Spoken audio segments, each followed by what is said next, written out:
be my taskmaster whenever we have a situation where we can't move along, and it's a friendly, fun way to say, okay, we're done with that, or we're moving on, or whoa, out of bounds, so anyway, these will be coming up in the future. I doubt we'll need them tonight, but they may be at least in the future. We just trying to come up with a good way. You're a little louder than I was anticipating. Well, we gotta be creative, you know. You like to have the city council, you only have like 3 minutes.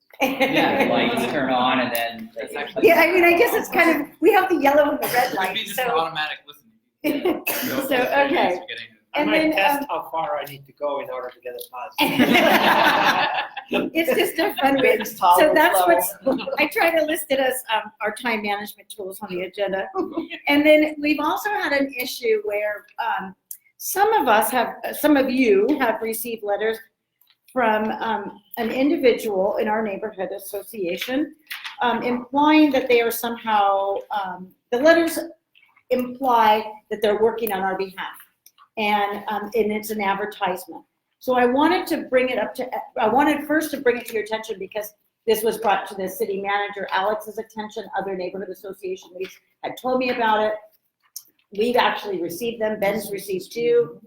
Is that a real estate agent? It is. Yeah. Right, and it implies that somehow he's working on our behalf, and it's really an advertisement. So I just wanted to make it clear that, well, everyone is welcome to advertise to some extent. It'd be nice to do that when we have events, like sponsor our Easter egg hunt, and you could leave your things for, to sponsor a cost, but not just to, this way I think isn't fair to everybody else who follows the rules. So if everybody's in agreement that this is just something that we're gonna say, okay, there's a protocol, if you'd like to bring something, ask in advance, if you'd like to sponsor an event, please check with us to do so, but this kind of, I think this is misleading.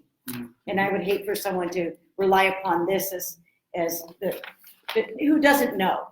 Is that everyone seems to be okay? Yeah. I'm sorry, Okay. That's brought here or it comes to your mail or where? It's been mailed to people's homes. And there was even an event that was held earlier in the year in a park, and I had to call the city because it was using our name to see about a permit because it was the same name using as our organization to rent the park. So it's gone, we just have to get that back in line. Okay, so now that is all taken care of, we're gonna go into PG&E blackouts. And for most of us, I would say just about everybody in the room has probably had their power off. No. Yeah. No. Oh yeah, that's right. You were like, oh, no. Okay, so you didn't work. So we did, and we were out for 3 days. Is it? And I think the thing is on. okay, good. Yeah. Okay. It's on. So it's supposed to go to whoever's talking. So it might. Okay. It's not, then that's what. Okay. We had power, but we lost our. Oh, okay. Okay. I think more important. Yeah, I know. It was like the 1980s, like, what do we do now? Play a board game? Yes. My son says the house battery died.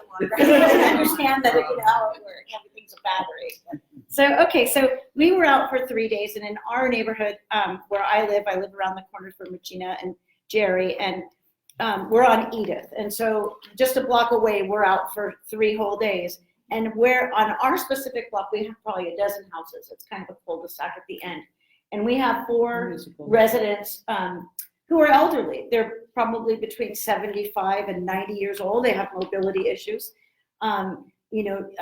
It's very common for elderly residents to fill their freezers with meat and food. And on the 3rd day, things start to go bad from the freezer.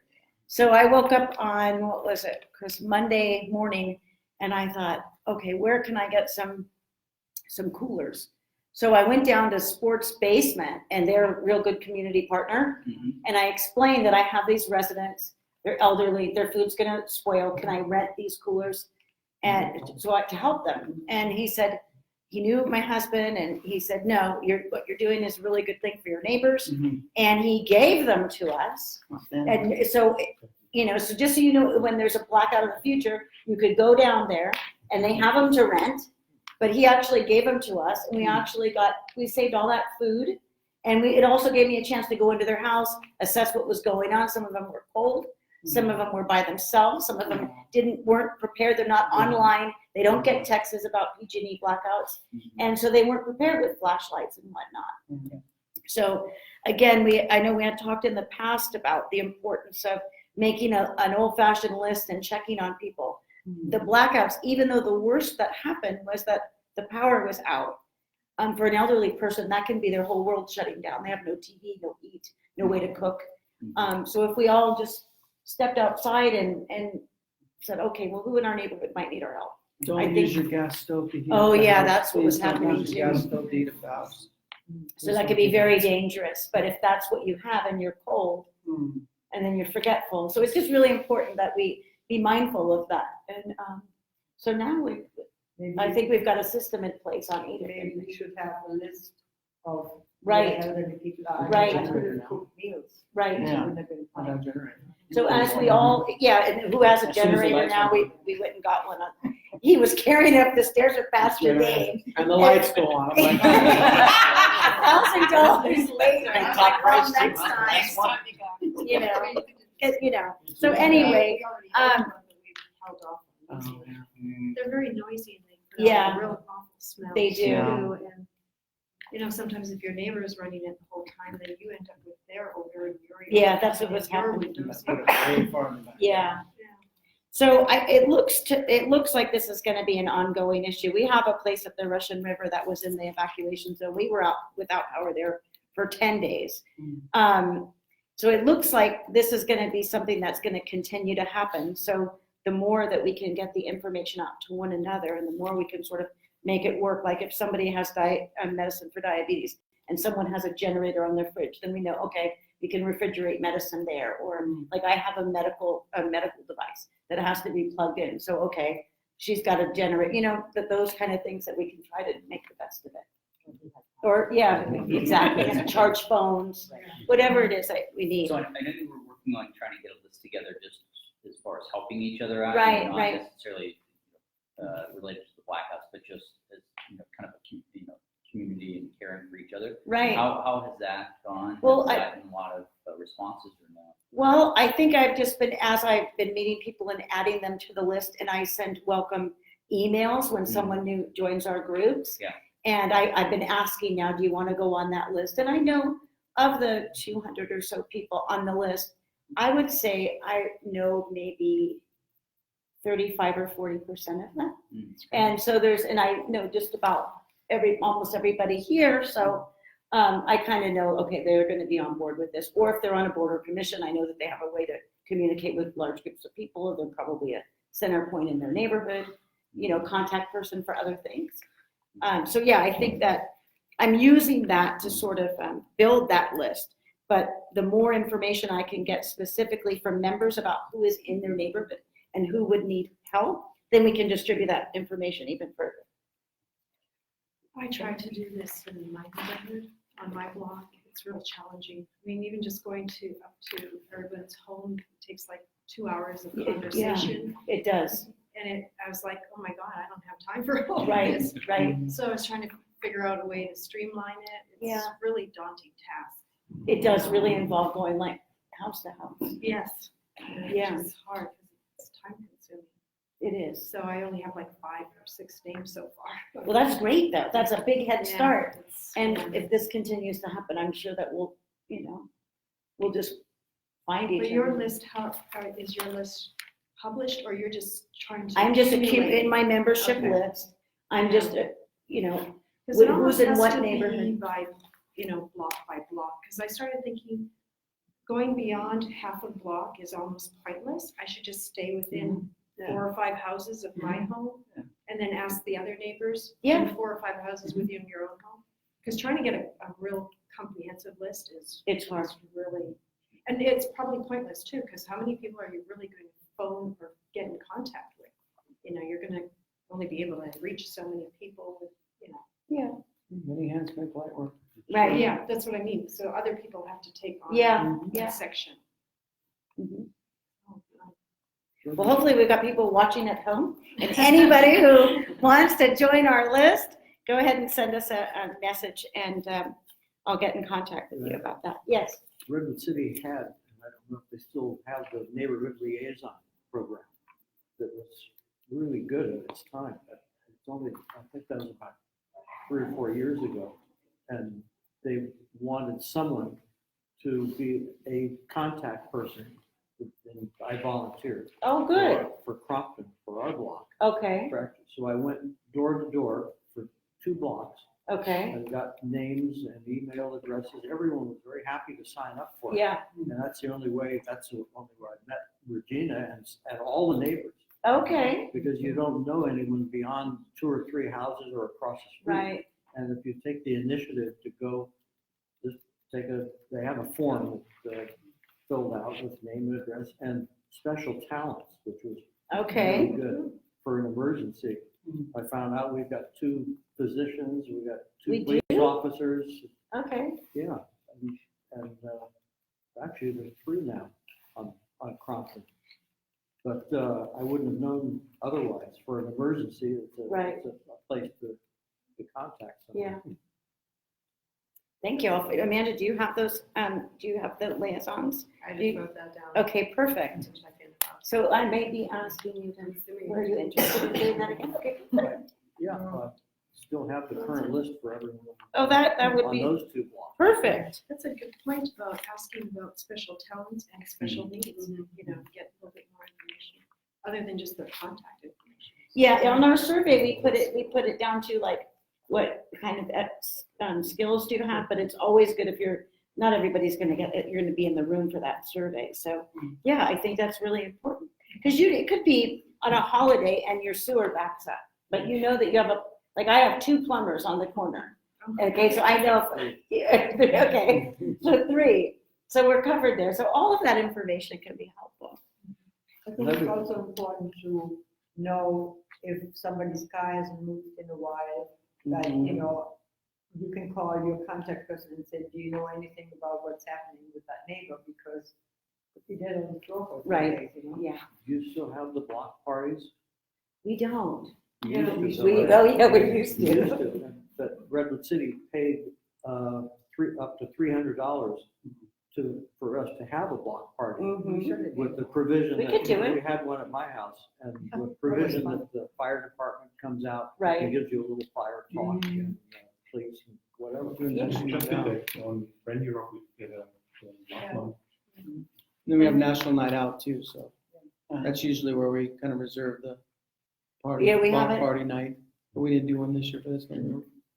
Yeah, we used to have a really nice block party. We would shut it down. It was closed With down. the taco truck and everything. Yeah. So, yeah, that would be a good idea. That would be a really good idea. So as far as PG&E, is there anything as far as the neighborhood association that you would like me to bring to them? Like if I were to make any kind of contact with them, like I've already been in contact with the police department, because not having 3, and not my husband on another level at the police department, but being that we had the western part of Farm Hill, the western part of Edgewood, and I believe Canyon, all without power, meant that all of our security systems were also out. So a lot of the Nest and all those, and we actually had a car break-in on our street the night before. And the way PG&E does with the outages, and they announce it everywhere, well, you're just telling the neighborhood, okay, they have no power, they have no security system, and bam, you know, so it's important that we have increased patrols. And so we're learning too. So we did bring this up to the command staff level, and they realized that this is an issue. So if these happen again, which they probably will, then the police department will make sure that we have rolling patrols that are dedicated to the blackout areas for the time that the power's out. It was also helpful, I think, at the light down here, like actually putting out stop Stop signs. signs. Yeah. Totally. Was a Yeah, help we're to- required. We people run would do that that on any intersection. Right, It's right. especially helpful. Yeah. They were. Obey the law. But at least you watch them stop in the middle of the intersection. You know, and I think everybody in this room knows, if all the lights are out at an intersection, it becomes a 4-way stop, right? Yeah, because these are people with common sense and stuff. The rest of the No, I world think are not here. like the crossing at the park up there, Right. all the lights were out and I, was coming down and forgot there was even a stoplight there until I had already passed it because it weren't Take it any to- lights around. Yeah, hold on, let me do that. Confession's good for the soul. Yeah. So can I add, Yeah. it's also possible to get little battery operated alarms that you can put on your door. And so if somebody breaks in through your door, it sends off a piercing alarm. So it's not the same as having your Nest, but Right, it's right. at least Something, Right. and do you know where? any hardware store. Yeah. Okay. I know what you're talking about. Yeah, and then sometimes they sell them at the travel stores too, because you can put them on your hotel room and doors when everyone can come in. Yeah, just little things you hang on your doorknob, and if it. That's a really good idea. Yeah, you can do that too. Yeah. Yeah, there are lots of different versions. Yeah. It could be helpful for many things. That's a really good idea. So is there anything else as far as PG&E or notifications or anything you experienced or you found that was needed or from the city since Amanda and Chris are here that you felt the city should have done differently or any advocacy we could do on behalf of the neighbor? I don't know if it's within anyone's power, but the communication from PG&E was terrible Yeah. about who was gonna lose power and when. I know, you know, Amanda, were you sending those stuff out for the city? And I was trying to send the stuff out for the police department, and so we were trying to, at least I was, I'm sure you were too, but I was trying to keep track of that the whole time. And I Yeah. put out what we needed to put out. I know you put out a little bit more afterwards, but yeah, I can speak for myself, and you can say it too, but. Oh, for the PG&E, when the blackouts were going out to put out. In Redwood City, I was Yeah. here then. Okay, all right, but they But did, yeah, the I mean, city 'cause put out stuff, the on police put that- stuff out, so we tried to keep, a good eye on it to put it out on our Facebook Yeah. page. And the city did the same thing, so it was the same stuff you were trying to get on, Yeah, that I was no, trying to we get were- on. we We don't were have an like- extra, we On don't that have an extra Saturday, back we door were to them, so. refreshing the PG&E Right. website all day, and we thought we were gonna lose power any minute, and then Yeah. we didn't.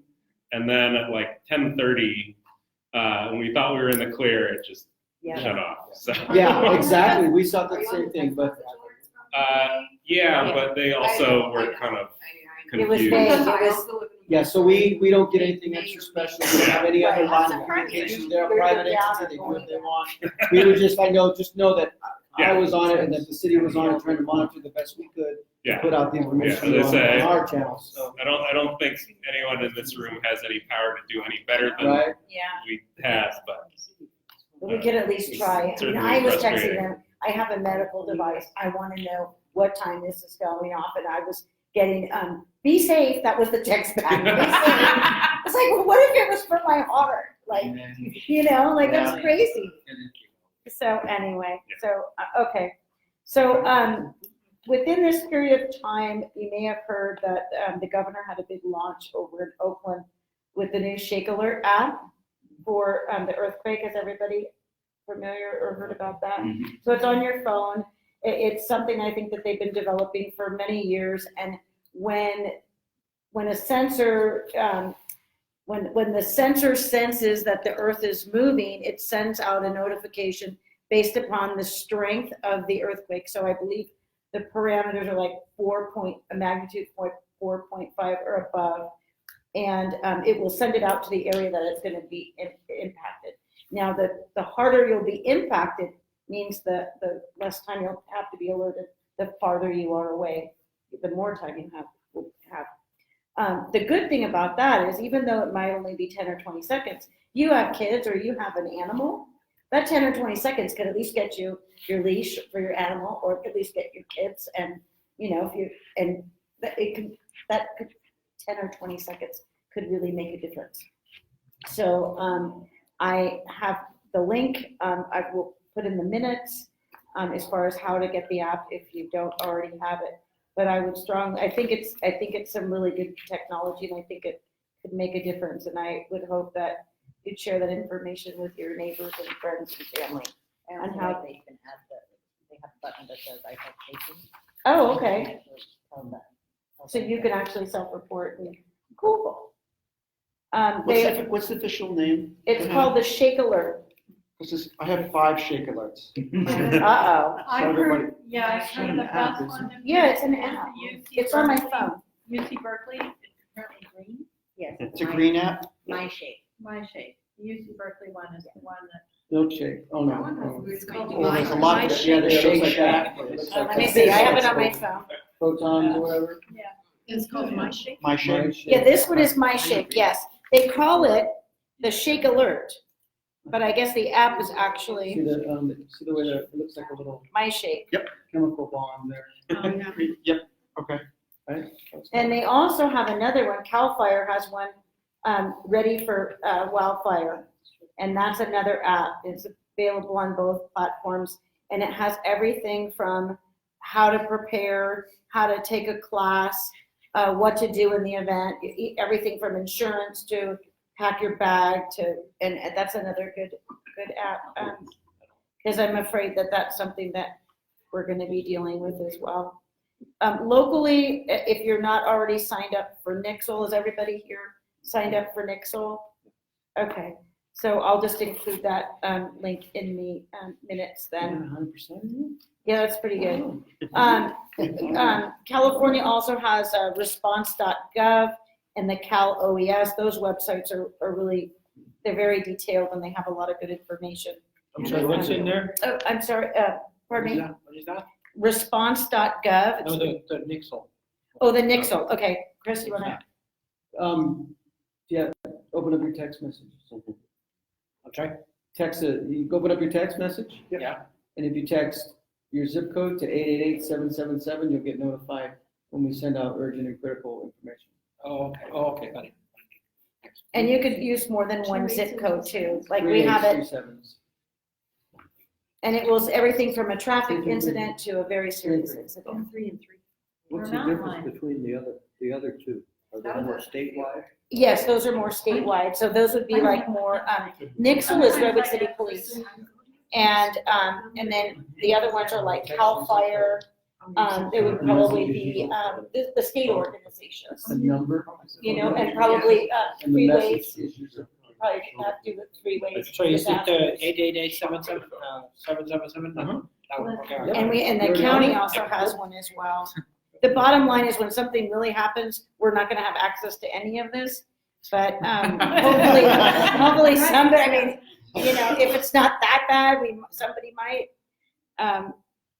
because we'll all be prepared because PG&E outages. Or maybe they'll actually get the backup power for the cell towers that we've been paying extra fees for all these years. That'd be very nice. I heard it was, they saved 4 hours, but it only lasted 2 hours. On most of the cell phone battery backups. That's what I heard. 4 hours for a cell tower. But it only lasted 2 hours. Yeah, well, 2 hours, Yeah. that's 3 days. All right, the next subject is a really big deal. It is, the governor signed AB 1482 into law on October 8th. And with housing being our main issue in the region, I was actually there in the room when he signed it, which was really exciting for me. So what this law, there was 18 separate ones that went into play that week. Everything from not discriminating against people who have Section 8 vouchers to giving, protecting veterans from being housing discrimination. But this one in particular was affecting Redwood City significantly. AB 1482 was about the major increases in rent that people in Redwood City were seeing. The stories that we hear at our schools or at work, or how people being displaced, having to move far away because their rents have gone up $500, $1,000, $2,000. And so what AB 1482 did was to cap the amount of rent that could be increased with it's 5% plus CPI. So in Redwood City right now, that's 9%, which is still a lot. It's still enough to for a landlord to pay their expenses and earn some income, their investment income. But it counts it so people have some stability, some housing stability. They know that the worst thing that can happen is that their rent is going to go up 9% every year. So that was very helpful. And another thing, another thing that what I found, my husband and I, we went walking and we were hearing that once this bill passed, that landlords were doing mass evictions. They wanted everybody out before the start date of January 1st. They wanted everybody out so they could set a new baseline and rent. And so we were out talking to people and we found out just how many people this was happening to. And so we contacted council, and there was a group of us who were really worked to get an urgency ordinance passed. So the people in Redwood City would have the protections put into place right now, between now and January 1st when it would get started. So that was a big deal, and that passed on the 28th of October. So within 20 days, basically, the governor signed a law, and then Redwood City was on it, and then they went and were protecting people as well. So that was a huge victory, a housing victory here in Redwood City. Now, for the landlords who have raised their rent, when the law's in effect now in Redwood City, but when the main law goes into effect in January, if your rent had been increased from March until January, your rent will go back. So if you know anyone who's had their rent increases, your rent will be rolled back to March 15th. There's no refunds for the amount that you paid in between, but it'll be rolled back. And at that point, the rollback will then be subject to the 9% increase. So I, along with a bunch of other neighborhood association leads, have met. We're going to go out and do a bunch of education and outreach so we can let people know what the new rules are, and hopefully work with landlords and tenants and do some mediation and education and outreach. And if anyone wants to join that effort with me, I would love to have you along. Is that residential only? There's some specifics about it, like it's for apartment buildings. It doesn't involve any apartment buildings that are newer than 15 years old. If it's a owner occupied duplex in one, then it wouldn't cover the other unit. I'm not sure about single family houses. Amanda, There's a whole list of exemptions. Yeah. To it. Yeah. Like they're not really. Well, they have a flyer. Yeah, there's a flyer. Gotcha. But it says single-family homes and condos not owned by corporations, so. Right. are exempt. Okay. So there's a lot of, there is a fact sheet up there.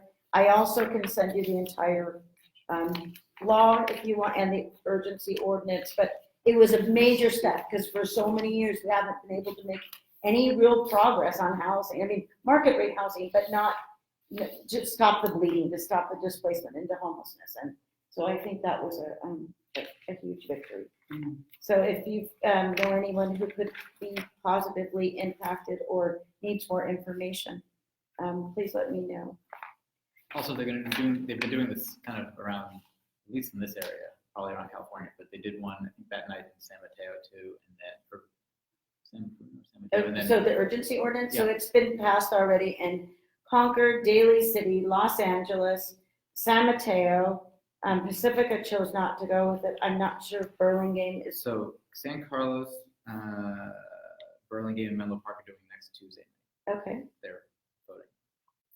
So Redwood City I has don't want really to took show the up. lead on it. I think Redwood City was in the first. in the first round with Daly And City. then if people want to go support these other cities, you can go. Or like right to council members. It makes a difference. Okay, on to the next item is the Redwood City Annual Toy and Book Drive. And That's me. Updated website. Yeah, so our website crashed and we're still trying to get here. I don't know. Something wrong. I didn't make enough, but these are just a letter that we send out. Are you guys familiar with our toy and book drive that we do? No? Yes. Oh, okay, good. That's great. I brought some flyers too. So we've been doing this program for many years. This is my 21st year involved in this program. And what we do is we collect toys and books during the Christmas season, and we give them to underprivileged kids in the neighborhood. And how we go about doing that is families sign up through the Fair Oaks Community Center, and we get that list of needy kids. And so we put together bags of toys for them, and then we wrap them and we bring them back, and then we deliver them on 3 different nights of the week in fire trucks and police cars with Santa Claus. And so, we get the bags and we get a Santa Claus, and the Santa Claus jumps in the police car with an officer, and we drive to each house and we deliver bags of toys to each house. It's a really cool program. Like I said, I've been doing it for 21 years now. And it's really, really an impressive program. We serve over 500 families a year, and that works out to be over about 12,000 toys. We have a warehouse down south end of town where we keep all these toys, and we call it Toyland, obviously. And it's full of toys. So, so it's a really great program. We put out barrels, and what I gave you there is the letter that we give to all the corporations and people. These are just flyers. But this is, if you see a barrel like this in the This is the community, flyer that that's has what the it's barrel gonna on be. it. Let me pass that around. Those are the flyers that the barrels have on them. They go around to different, corporations sign up to host a barrel. There's one at City Hall, there's one at every fire station, and there's one at the police department. So if you do want to drop off toys, the barrels are around town. And We have some really good corporate sponsors too, like Box has traditionally done, really helped out quite a bit. our sponsors this year are the Port of Redwood City and Sims Metal. So they're on all their things are on the barrel, all their logos are on the barrel as well. Our website crashed. We tried to switch servers and we crashed the website. So the city was nice enough to give us a page. So we have at least a page out there. So I'll be putting that out. We are on Facebook. So we have a Toy Drive Facebook page. I'll put the link in the We'll put it in the minutes. we'll put it on the Yeah. Farm Hill Facebook page. But it's a really cool program. It's another thing that really makes a difference. And when we show up with Santa and the police car with my kids, and we go see a family and we see the look on the parents' face and the kids' face, it's something that you just can't describe. It's a beautiful thing to bring Christmas to people who otherwise would not have one. Yeah, so if you have a business or you want to make a donation to the program, you have to just give me a call or respond to that letter on there, and look out for it. We have our wrapping night. It's December 16th. It's going to be at Red Morton, and that's where we bring all the toys into Red Morton Gym, and we have you guys, the community, come out and wrap all the gifts that we're going to bring out. And it is a spectacle. If you've never been there before, has anybody been to wrapping night? Yeah. People are lined at the door at 5 o'clock with tape and scissors in their hand, and they're busting down the doors to get in. Yeah. And I don't know if you've ever been to Red Morton, but it's a pretty big gym. And we order over 100 tables, and we have them all out, and we have people sitting on the floor, and the whole gym is just filled with people wrapping presents. It really is a cool Girl sight Scouts, to see. Boy Scouts. Everybody comes, and they're busting down the door. And usually we can get through it, 12,000 toys. We get through it in like an hour and a half, wrapping them all. So it's kind of a cool thing to see if you've never been to one. So you Come on bring out. your own scissors? You don't have to. You don't have to. yeah. If you want to, you're welcome to bring your own scissors. You're welcome to bring your own tape. You're welcome to bring your own wrapping paper. We have it all, but we have it all, but someone got a lousy pair if you last want to time, bring your okay, own, okay. that's great too. But you can. We will take care of you. Yeah, December 16th. It's a Monday, 5 o'clock. And it's At Red Morton. We do Kennedy Christmas. I'm gonna come out to this one. Right. Yeah, it's really cool. It's really neat. Is this the same as the firefighters, Toys for Tots? Toys for Tots? Are you together or? No, two Toys for different? Tots is a Marine program. But the Yeah, the ones are Marines. separate? Ours is the toy and book drive. The difference is that we give books out to every family. Every kid gets a book as well as a toy.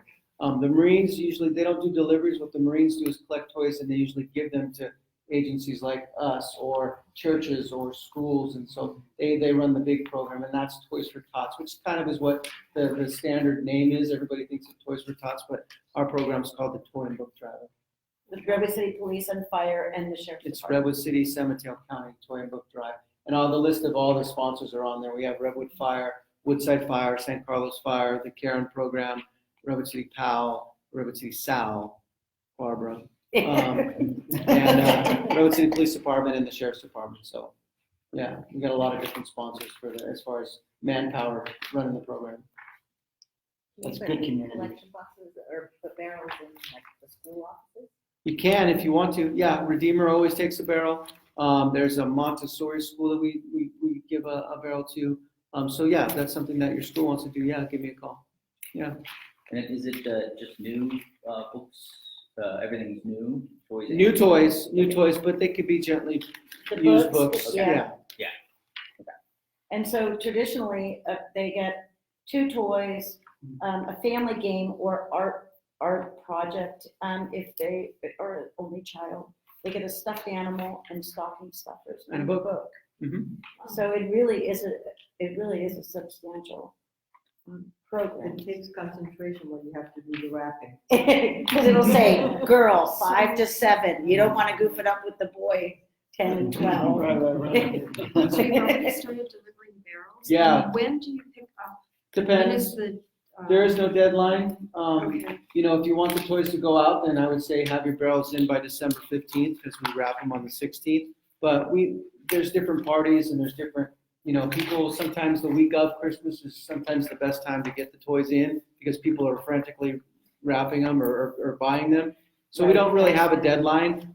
With each company that I have, they usually tell me, you know, I'm sick of looking at this thing, come pick it up. Or they'll say, hey, you know, can we keep it a week longer because we have people coming in now? Or, you know, a lot of people now know the program. So they say, hey, we're doing an office party on the 7th, you know, come out and we'll bring the fire trucks out and police cars out and we'll go to their party and pick up all the toys. And it's kind of a cool thing. So yeah, there's no set date. I'd like to have most of them at least in before Christmas.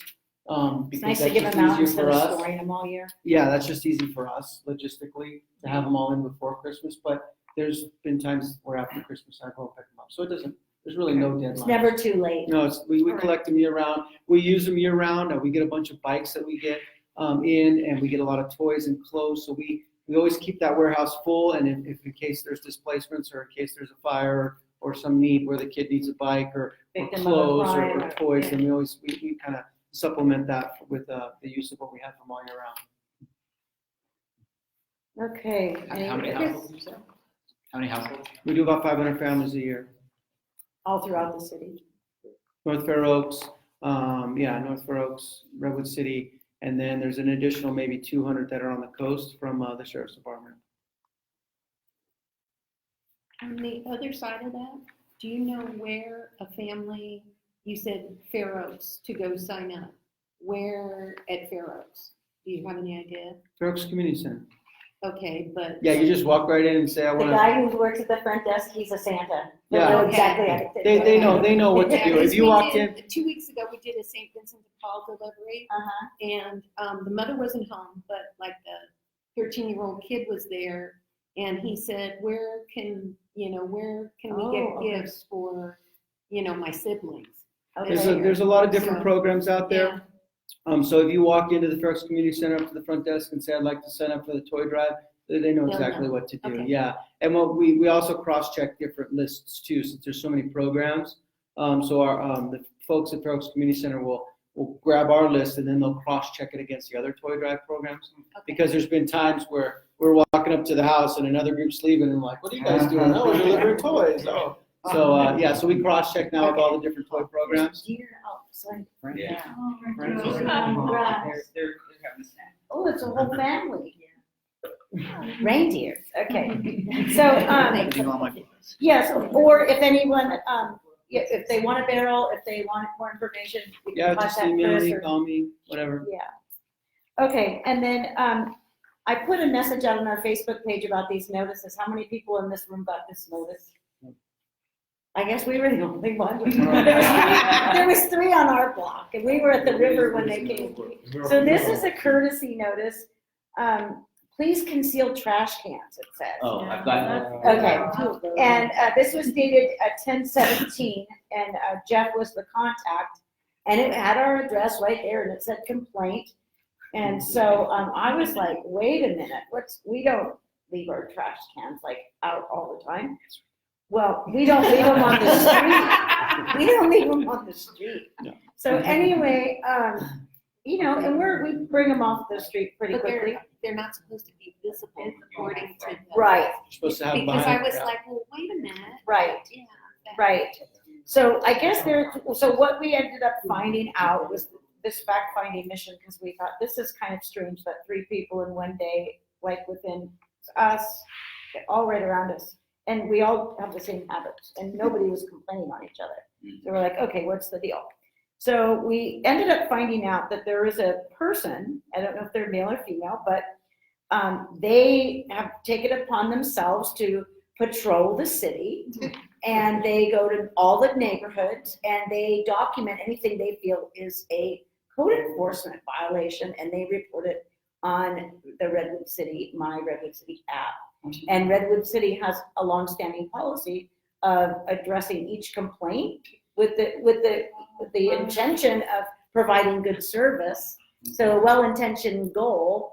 Now this is sort of like a loophole that this person has found that now, that takes a lot of time and a lot of gas money, and I just can't imagine what caused all that, but Can we find anyway. out the whistleblower's name? I don't know. So if you see someone like slowing down on garbage day, you might want to be like, wait, if they're writing, that might be our vigilante. But anyway, so what I ended up finding out through the nice folks over at Public Works, who really are, can you imagine the calls that they're getting over these 1,000 notices, and people going, wait, I'm not really, because I get them all day long. and, it says here, preservation of our neighborhoods, and that you've been found to be in, they even have to take the time to mark what code it is and write what it is and your address and everything. So that's a lot of time, and they're already short-staffed. So basically, there were so many of these, they couldn't go out and check every address to see that you were in violation, but they had to get them out. So that was 1,000 notices, and I believe that was from the time period of, must have been the month of September. I don't know what the next month will hold. That would be 11/17, when the next notices will come out. So if you get them, just know that the city's doing their best to address the complaints, but they are very well aware. I've sent a message to council and the city manager, and Public Works knows what's going on, and I don't know how we can. Well, if you know that it's like, come on, I'm not doing anything wrong, and this is, it's unfortunate, but until they find a way to mark it as a non-response, like, I know I was talking to some folks who said that there's a way to mark it as a non-response, but I don't know. Do you know, Amanda? I don't do it. Okay, who Yeah, does? you're lucky. I do. Besides you. It's different people. So it just get assigned. sorted So Public Works then is strictly has to deal with to- that. It goes to code enforcement, it goes to whoever it's related to. Yeah, it comes into the system and then it kind of trickles down to where. Or code enforcement. It's like So Plinko. Is it related to cars and boats parked in streets too? Mhm. it's basically, it could be anything. Some people have said it's everything from, some people have said it's, yeah, there's been complaints for boats and trailers, illegal construction. It's basically all kinds of stuff. It's just, but just know that they're being generated there, and know that they're trying to figure out a way how to, this is such a waste of money and time. So hopefully we'll get to the bottom of that. I will say that I've used the app for like streetlights that were out and stuff. Yeah. It's really good response. Good. I mean, it is useful in kind of reporting, issues that you see around. So. We do. We have to respond to them. They have strict accountability on it. So when I get a complaint in to my office, it has a thing there. You have to respond by this date. And then what happens if you don't? We all get an email and it says, yeah, and the chief gets it too. And so we get the email late responses, and it calls you out. It says this number and this officer is supposed to take care of it. So I'm sure we all get them throughout the city, but yeah, that Poor email Thomas, goes he out must be getting and we a see them all. bunch of So we have to respond to them by a certain time. Yeah. But I would say the app is useful for reporting. Yeah, when things it's that are when safety it's issues used as or- it's designed to be done, then yeah, it's a wonderful thing. It's unfortunate that that's what's come about. Okay, so that is all of everything I had on our agenda. So now it's time for open forum comments. There wasn't anything with the traffic calming. Oh, I'm sorry. I'm sorry. Johanna, can I actually jump in? I need to get going. I just want to talk about the disaster preparedness class. Is that okay if I do that right now? I have the thing to make an announcement. But go ahead, if you want to go ahead and, No, if you haven't been, that's. I do, I have your email. Oh, great. And I was going to include it in the minutes. But you want to go over the specifics, or you want me to just, If you haven't, if you're gonna do, I just need Okay. to leave. okay. Sorry. You it's can do okay. it, though. If you're gonna do it, I just wasn't sure if you were. Okay. Do you want me to do it while you're here? No, I don't Okay. need to be here. All right, And all right. just the one thing, space is limited. Okay. We'll make sure to have it done. Thank you. Okay, yeah, thank you for calling me on the Roosevelt. I'm checking. All right, so this is a big one. This is gonna impact a lot of us.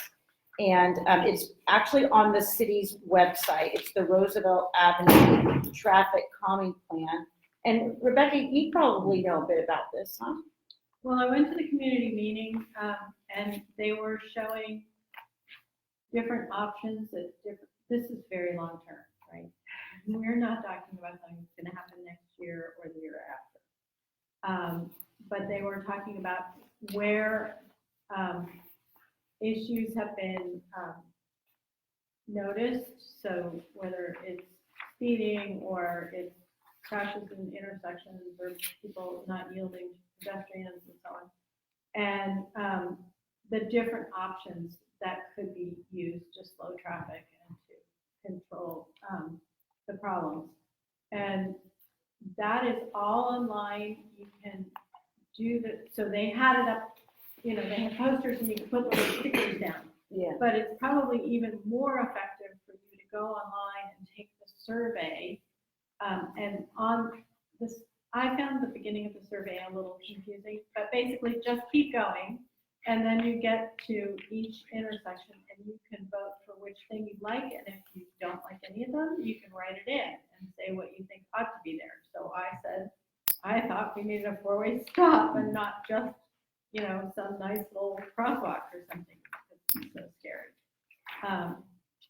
So that needs to be done relatively soon.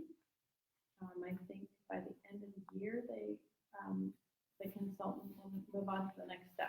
So Right. now's your opportunity to put in ideas. Between now and February 2020. Oh, it's that long? Well, that's with the planning phase. That's the planning phase for it. So basically, I guess the issues that have been identified is driver behavior, pedestrian safety, bike safety, traffic congestion, visibility, and speeding. And those are I guess those are the ones that they listed. All the usual. Yeah. And so it's kind of like similar to our Farm Hill when the same issues that they dealt with on Farm Hill. But I guess this is another way to, this seems to be more extensive community outreach than I remember the Farm Hill road diet being. And that was just what I remember. It could have just been that I wasn't paying attention. Well, part of it is that this is a consultant doing it. Okay. It's not just the city, they're paying the consultant, and so the consultant. Okay, so this is- your deal. Okay. Now, the other thing is that they admitted you can do the survey as many times as you want. Oh. If there's something you really feel strongly about, go in and do it 10 times. Okay. So and the input is really important because Yeah. look at what's going to happen. We're going to be, now we have we have Jefferson and we have Roosevelt. And those are our neighborhood use those streets all the time. And then Woodside Road is going to be having their whole reconfiguration down there. And there's going to be a lot of development happening if the Gray Star development goes through off of El Camino Real. That's going to be near that area too. So it's important that we pay attention and that we offer our ideas and we're part of the process. Because we're gonna be the ones driving there. Hopkins too. Yeah, Hopkins is a brand new one. Yeah. I've had 3 flat tires in 2 months, but I think it's because of all these darn bumps. I looked at that. I swear to goodness. I went on the website, looked at that, and I found it, as you said, really confusing. And I started thinking, why should I be deciding all of this? I take Roosevelt practically every day, Yeah. one way or another. Right. And I don't think the general public is qualified enough to pick this kind of True. crosswalk, or that they've got traffic engineers on the payroll that should be able to design something and put it out to say, here's what we think should go there. And that's what they are gonna do, but I think they're just soliciting public input in case there's something that Yes. they missed somehow, so. And I guess collectively as a group, I mean, when these things are going, when they start doing the planning, I mean, collectively as a group, our voice is stronger. So if we say, hey, this is not gonna work for our neighborhood, or hey, we really need this in our neighborhood, it goes a long way to collectively I do hope it they're doing together. it for the Roosevelt Association, that's what the more important. Well, I would say, I think it impacts everyone who uses it, but I can get in contact with Bar Valley. Their meetings are the same night as ours. So, but I can get in contact with her and we could work together on it. Because like we said, we all use that road and, you know. So, Is it only for the Roosevelt, or is it for other streets you can actually comment on other streets or other intersections? This particular one is Roosevelt Ave. and it's And the entire 1.6 way- miles from El Camino all the way to the Alameda. So it's a long distance, Yeah, that's what she was saying, different intersections. right? Right, and they have along different that ideas for route. different Okay. intersections. Right. and- Because it's a long route. Yeah, Yeah. okay. I Or understand. up to Fernside, there's that one, Yeah. Fernside is kind of strange. They just added the four-way stop. What's that? They just added the four-way. Oh, they did that, Yeah. yeah, that actually makes more sense. Way more sense, That was kind of neat. especially when you have a teen driver. Are they doing anything on Jefferson? Well, I think that's Yeah. on hold, right? So. It's in the queue, right? So changing the configuration of Jefferson in some way, no, but there is down at Clifton and Cleveland. And don't ask me which is which, because I never remember. I have a horrible problem with alliteration. So one of them has a pedestrian lane, but the kids all cross on the other one. And Cleveland has the light, Clinton has the crossing guard. fine, remember that, whatever. Actually, other way. And so- No, Clinton has, Clinton's got a Clinton guard. has the guard. Clinton has light. There's a light too. I stand at Cleveland with the guard every 8. Look at my The feet. guard is fantastic. The guard is amazing. Yeah. So he's like, yeah, he's a former firefighter, and he's put up lights and everything. Yeah. Anyway, so it won't go in until next summer, but they will, they are gonna change that. That particular intersection, you won't be able to do left. This is because of the 3 schools that are right back there. And there will be, a light. But if, that's 8 months. They did that on John Gill too. You can't make the right turn on the John Gill. The- Not during school the hours. Left turn, yeah. The Well, I left guess turn- it's which way you're Left turn going. coming out, you could never make, that was always there, but now you can't make the right turn going in. You can only come out, yeah, during school hours. And during drop off in the morning. Yeah. So they're not gonna revisit the road diet? I thought that was in the queue of coming back and looking at that. That's permanent now? Are you Farm talking about Farm Hill? Yes, yes. Oh, Farm Hill is still technically a pilot. And the engineer needs to look at various intersections, and he is deeply involved in the Middlefield undergrounding. And so nothing will happen until, he won't be able to start until the Middlefield undergrounding is done. I think the section from coming off to 80 to Brandy Rock, to where the park is, that's where most of the speeding is. Mm-hmm. I mean, because you're coming on. Right, it's the hill, and hill, you're coming out the freeway. but it makes it really hard to make a left-hand turn into Lonesome Pine or Silver Hill, or even forget Edenbauer. I wouldn't come Yeah. out of that street for nothing. So initially, they took out the left turn on the Eden Power. There used to be enforcement there. For I used to those- sit up there all the time. I mean, Now that it's was crazy. easy, and everyone was really, because right when you got to the intersection, The you radar. knew they would be there. Two of them, one do the radar, the other one chase the other one. I just sit my, I'd back my car right there and I just put the radar out the window. I actually had a police officer jump in the middle of the road and go like this and tell me to like slow down. I was like, uh-oh. Was that the issue California doesn't allow No, it's- speed cameras, right? She would have ran. I'm sorry? You're not, in California, you're not allowed to have speed cameras, right? You can't set up Speed automatic cameras. speed camera. Oh, like the red light Radar. cameras? Taking We pictures. can use radar, we can use LiDAR. But like automatic ones. No, automatic. not a matter, no. Yeah. Well, you can do them for the intersections. but- Only for the Yeah, red light. yeah, But But not we don't, for we don't speeding. do, yeah. Well, the real problem is that if everybody's speeding, then Becomes normal, right? We really need more staffing at the police department. Well, We've lost our AV has been. well, I would totally- say that our house, 11 o'clock, when they know no one's around, I can hear them tearing down the street, going up or down. Traffic complaint, my Yeah. Redwood City. I mean, I'm about to stand out there with my camera and just start taking pictures of license plates. We can't use that info. Yeah. They're infractions, so we can't act on any type of video app. So an infraction, of the differences. You guys know what the difference between an infraction and a misdemeanor and a felony is?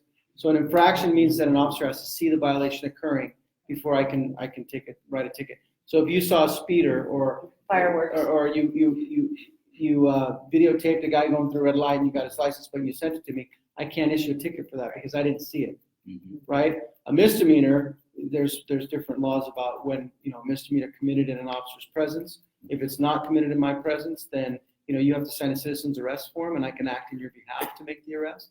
And then there's some other things about misdemeanors, like domestic violence and stuff like that. And then there's a felony where I can make an arrest based on the information that I know to be, facts that I've gotten. And I can make an arrest on that without having to see it with myself.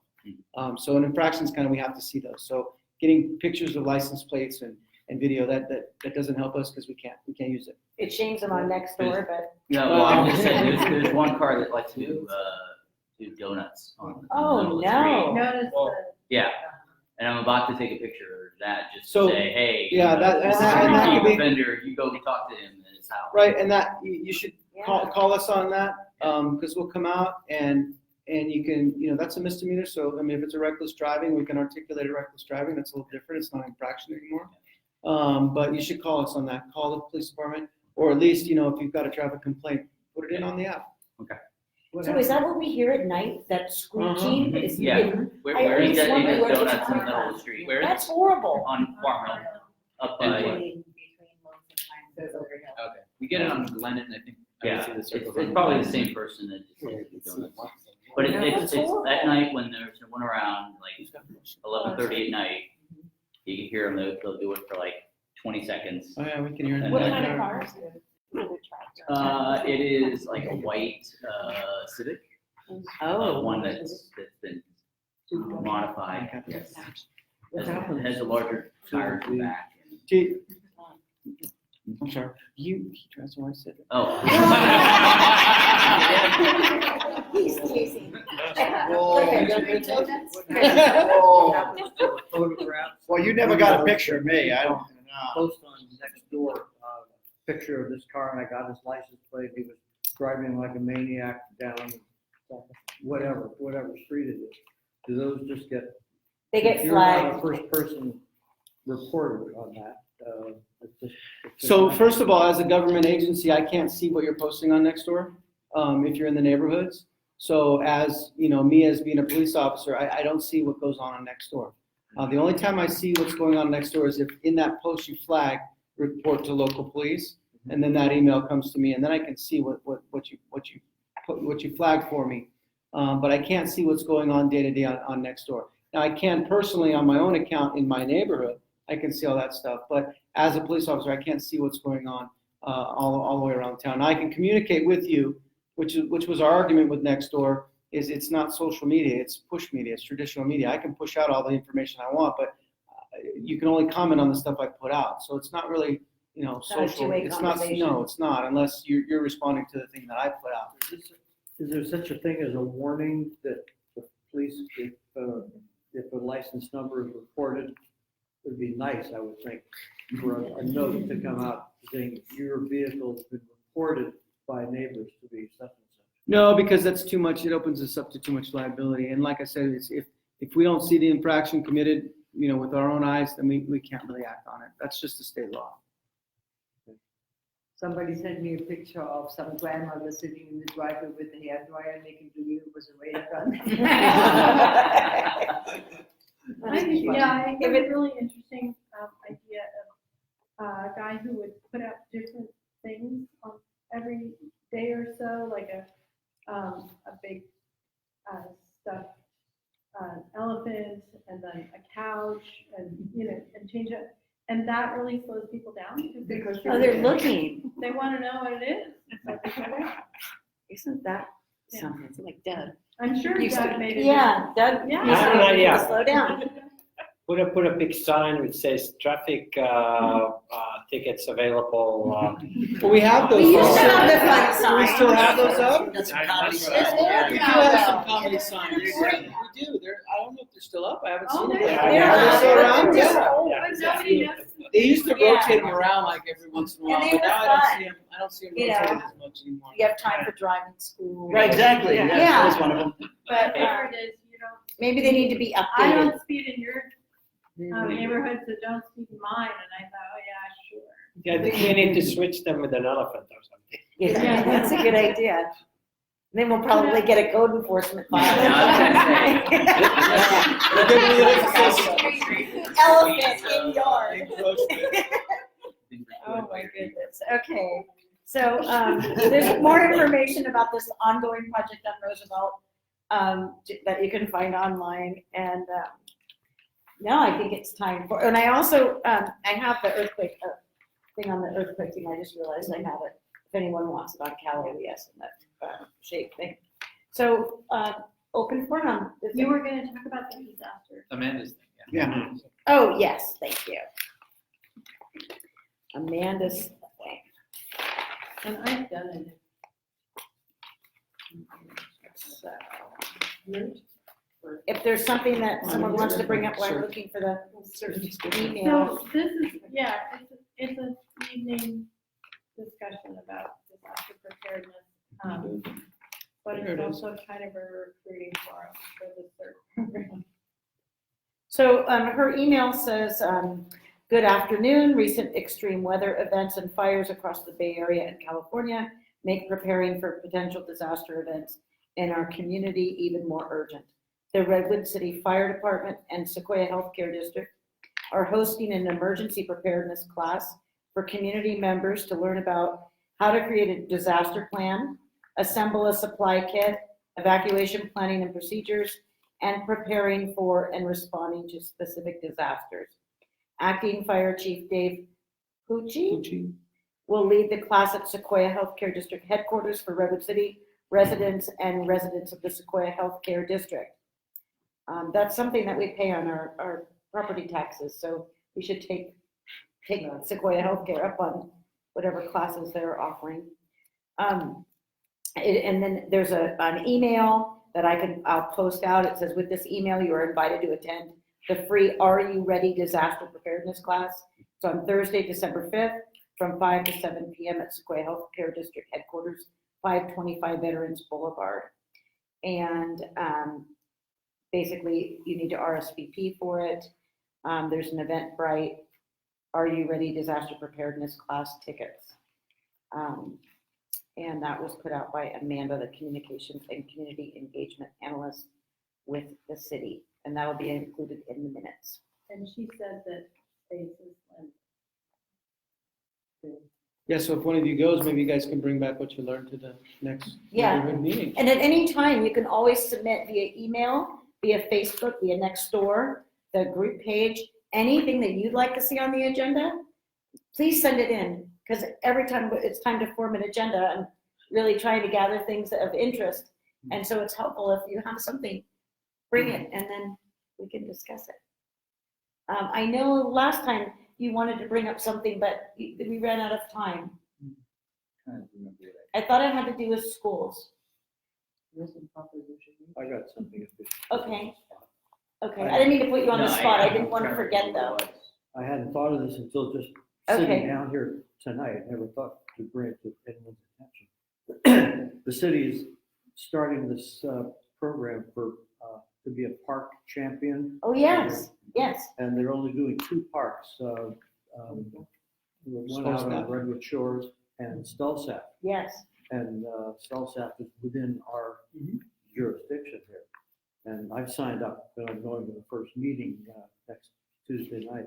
Oh, good. Where's the meeting at? It's at someone's house, at one of the other people's houses. Oh, okay. He lives across the street from the park. Oh, okay. But I think I don't know all the details. Nobody really knows what our mission will be. Okay. Or what the job will be. But they would like people that live within a mile of the park. So that's probably practically The everybody majority of out us, here. yeah. Because the park goes all the way up from Farm Hill all the way down to Right. to Goodwin and Alameda. And it's just that park is just a rare gem that people really don't is. really know about. I didn't realize that how wonderful it is until I got the dog I have now. Yeah. For anyone that wants to walk their dog off leash, there's nothing like it in the whole peninsula. People come from San Jose, from Menlo Park, from San Carlos to go to that park to be able to let their dogs play Yeah. off leash. And the Park Champion program, I'm not sure what it will entail, but maybe an hour a week for people that frequent the park to maybe, I don't know, maybe organize a cleanup thing once a year or something like that, or just pick up trash, or lots of little things that can be done. Or signage maybe. We don't know yet until this next meeting when it's more defined. But I think it's really worthwhile. Yeah, I think so too. I was thinking about signing up for it as well. Yeah, let us know when I you gotta come lose back. some weight, so I figured if I was walking up to the park back and forth every day, that would give me something to do. Yeah, it's just a beautiful park. It's almost a mile, if you want to go for a walk, it's almost a mile loop around the park. Oh, okay. Dog, it's so dog friendly, there's nothing like it. I'd love that. Thank you. I signed up. Okay, good. All right. So I'll crash the meeting. That sounds fun. Yeah. Thank you. Thank you Yeah, for if bringing that up. interested, I can give you the information there. She's inviting the lady Lisa that's, she's one of the, sort of the co-leader. They wanted me to do it and I got enough on my plate. I don't want to be the leader, but I'll be a follower. Okay. For the champion program. Sounds great. Thank you. Anybody else? Can you send me the information for the Sequoia thing? Yes, absolutely. And hopefully we will have our minutes out by the end of the weekend. I was just gonna ask you to give Yes. us the email. for Oh, this- yeah. The search, if you have the email. The Because email. you have to sign up by email or something? So there's a link I can, Oh, time to go. it is exactly 8:30. That's, and we didn't even have to use the buzzer. So if there's a website, I can, it's kind of a lot of, the link is very long. It's I'm not, sure you could find it on the city. I will post it on our, are you on the Facebook page? No. Okay. Are you on, well, if, I can send it to you directly, because that was an email format that I printed. Actually, I could send it to you right now. Yeah, so let's wrap up and then I'll go ahead and send it to you right now. Okay. Okay? I just wanted to say thank Yes. you for arranging this. This is awesome. Oh, good. I'm so good. So nice to get good I feedback. got lots of really good information. Oh, thank you. That means a lot. I appreciate that. All right, so our next meeting will be our annual meeting, because that means we'll have been regrouped for a whole year. I know, big deal. So we'll probably have snacks and then, and buzzers. And we will be meeting, we always meet on the first Thursday of the month, but first Thursday of every other month. But in January, that will fall on the 2nd.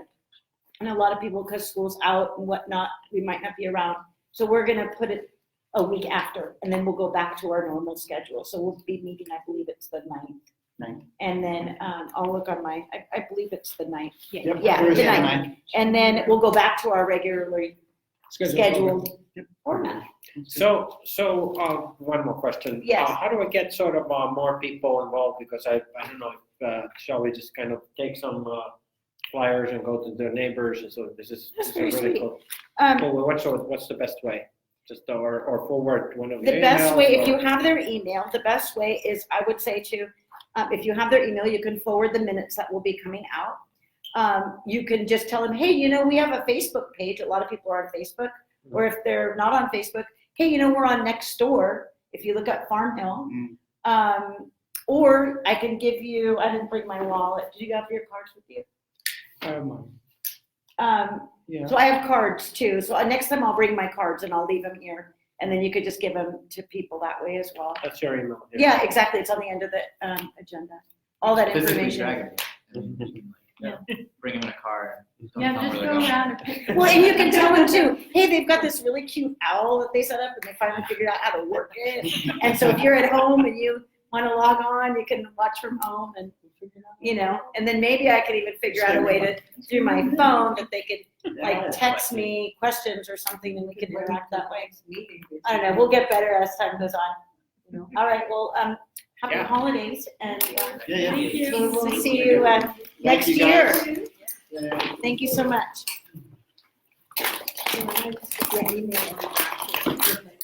Thank you so much. Do you want me to keep a hold of these?